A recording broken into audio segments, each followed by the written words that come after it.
Sebagai sosok bertalenta dan panutan tokoh masyarakat, Bupati Tapin menyatakan siap menjadi orang pertama divaksin COVID-19 pada tahap pertama ini. Hal itu agar orang lain bisa mengikuti langkahnya.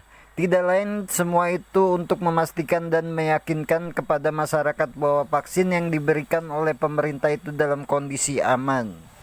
Sekitar 25.000 dari 54.000 vaksin COVID-19 berjenis Sinovac sudah tiba di Kalimantan Selatan dan kini sudah tersimpan di gudang instalasi farmasi Kalimantan Selatan. Selanjutnya vaksin tadi bakal didistribusikan ke seluruh kabupaten kota di Kalsel, termasuk Kabupaten Tapin.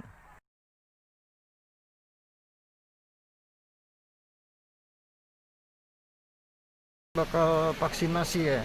Bersedia gak Pak yang paling pertama nih untuk menjadi vaksin? Siapa yang bersedia? Kita ini bersedia semuanya, cuma ada batasan. Yang didulukan itu karena ada batasan umurnya 17 sampai 50 itu kan. Itu yang didulukan, tapi yang kulihat itu petugas dulu lah. Bahkan petugas kesehatan didulukan, wartawan didulukan.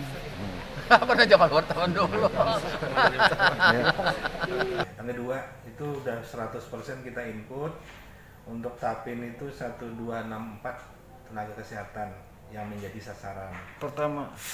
Ya kan pertama kan tenaga kesehatan dulu kan ya. Iya. Jadi nanti dari 1264 itu tentu saja nanti akan ada pengurangan karena mungkin ada yang komorbid, ada yang tidak memenuhi syarat lah intinya kan.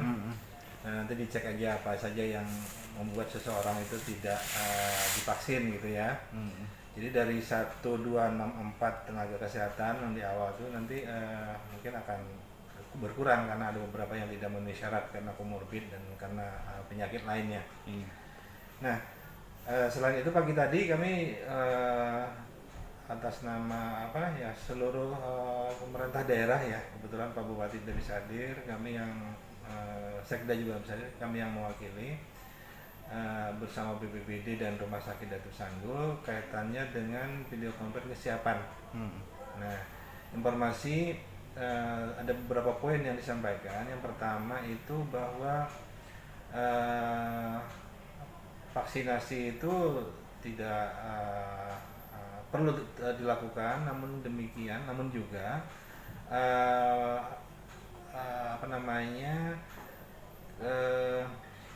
kepatuhan terhadap protokol kesehatan terus harus dijalankan.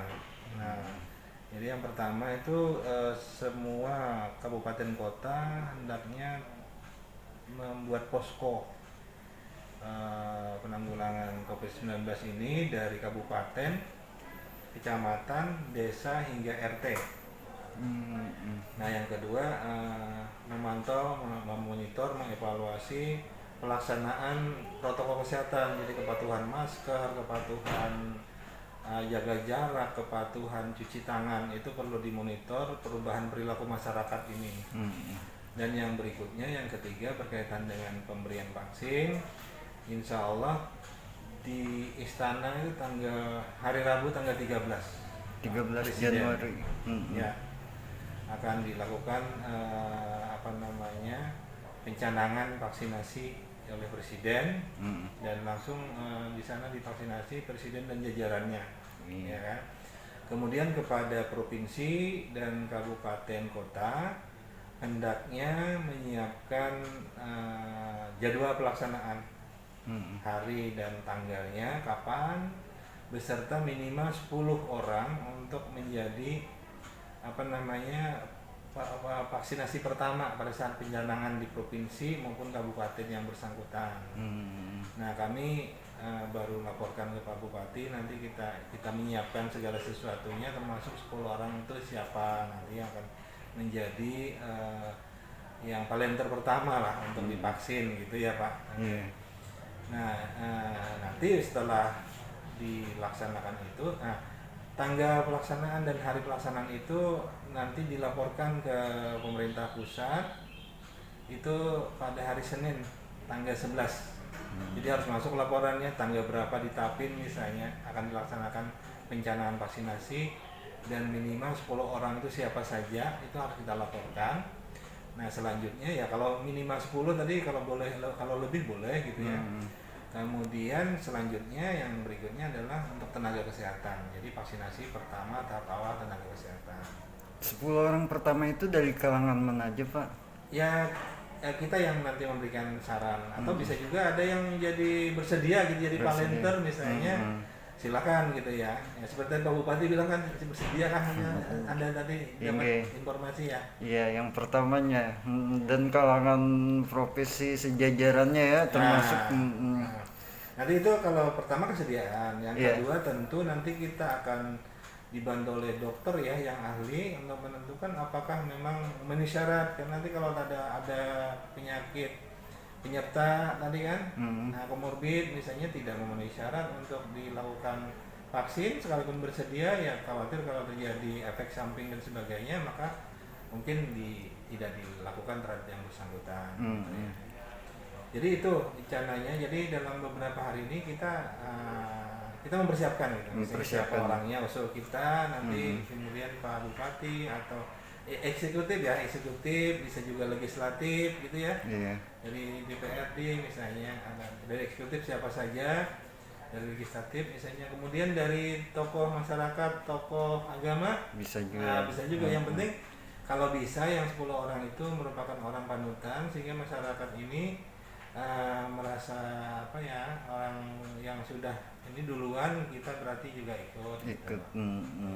Nah harapan kami ya vaksin sudah mulai akan jalan minggu depan ya kan. Entah tanggal berapa kita di Kabupaten Kapin, nanti kita akan pastikan tanggal berapa. Kemudian nanti yang pertama tenaga kesehatan dulu, baru nanti yang berikutnya untuk tenaga-tenaga yang melayani masyarakat, semuanya TNI, Polri, kemudian yang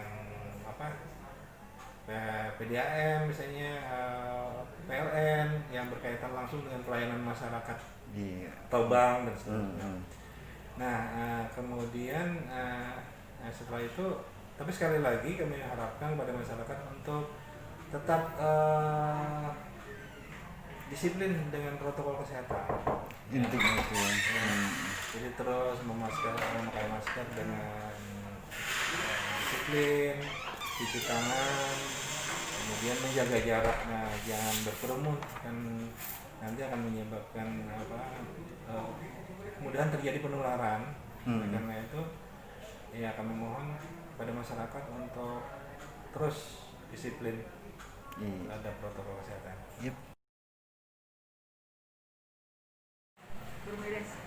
Hari ini yang 27 ya dirawat.